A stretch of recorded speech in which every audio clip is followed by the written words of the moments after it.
All of a sudden, I felt this hot pierce. Then everything went black. Mathew and Nancy Botsford worked hard and played even harder. They pursued everything in life with gusto, except when it came to God. I knew God existed, but that's it. That's it. Yeah, that's it.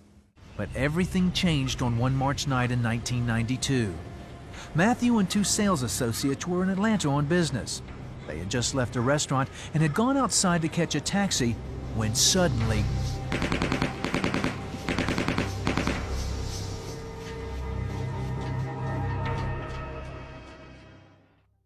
Mathew and his friends never saw it coming. A group of men behind them were arguing when three of them pulled out 9mm Uzis and started shooting. One of Mathew's friends took a bullet to the head and died instantly. Mathew was also shot in the head, and he too died. Utter blackness, incredible fear. I went to a place, what I believe was hell. It was void of anything good, icy cold beyond anything words can describe. And this hand came down towards me, and as it did, it brought warmth, just flooding this room, this area that I was in, with this brilliant white light. And then I felt this motion. I was being pulled upwards. I heard this voice, and it said, "It's not your time." Mathew was resuscitated on the scene and taken to Piedmont Hospital in Atlanta. Nancy flew in from their home state of Michigan. Her first meeting with the doctor was devastating. He said, if he makes it through the night, there's a 30% chance. And they didn't know with the brain injury that if he'd be a vegetable or not. At that point, they didn't know, and he says, and he might even have to be in an institution. Nancy took a walk down a corridor to clear her head. In front of me, I just started seeing this blackness. I just got the horrible news of Mathew, and it was just incredible, and this blackness just started getting in front of me, just getting bigger, and I just felt myself falling into this blackness. I had no control. I was just losing it. And that's when I felt this heavy hand on my right shoulder. And there was nobody there, and right then I knew it was Jesus. I went straight back to Matt's room, and he's all wrapped up and bandaged, and I just said, Lord, and I'm not saved, nothing. I went, Lord, bring back my husband, even if he's in a wheelchair. It doesn't matter, but bring back who he is, who his heart is, who his personality is. I promise I'll stay with him. That promise would be tested. Mathew was in a coma and flatlined several times. Nancy lived hour to hour, as it seemed that one crisis followed another. But with every crisis came a glimmer of hope. It seemed like every situation, it would be critical, and then things would turn around. He was put on a kidney dialysis. They said, oh, he'll be on this for 3 weeks, 3 days.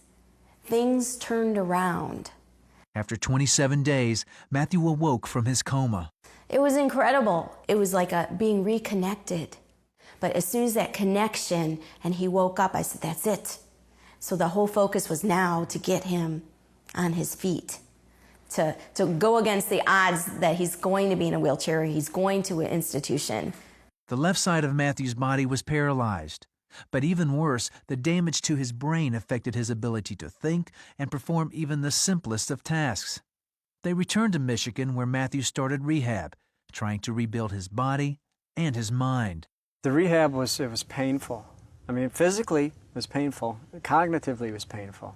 I mean, I remember I would do simple things like run through the alphabet in my head, make sure I could go from A to Z.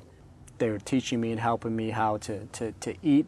For 2.5 long years, Mathew worked through the pain with Nancy by his side. Progress was slow. He eventually left the wheelchair and walked with a cane. But recovering mentally was a much slower process.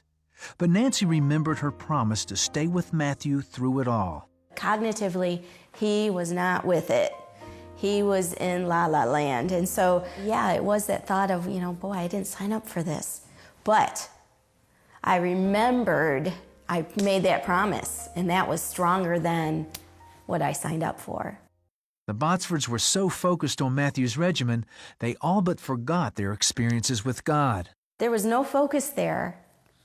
There was no focus. It was all about Matthew and get him, more, to get more therapies. That is until they moved to Florida. One day Matthew met a neighbor while out taking a walk. And I remember kind of like looking up and saying, hey, where's a good church around here? And I was just like, floored me what came out of my mouth and floored my wife. I said, what? We're not looking for a church. But eventually, they attended an Easter service. We just knew then. We both looked at each other and said, this is it. This is what we need. And it was this peace, this anchor, this stability. It just like took us over.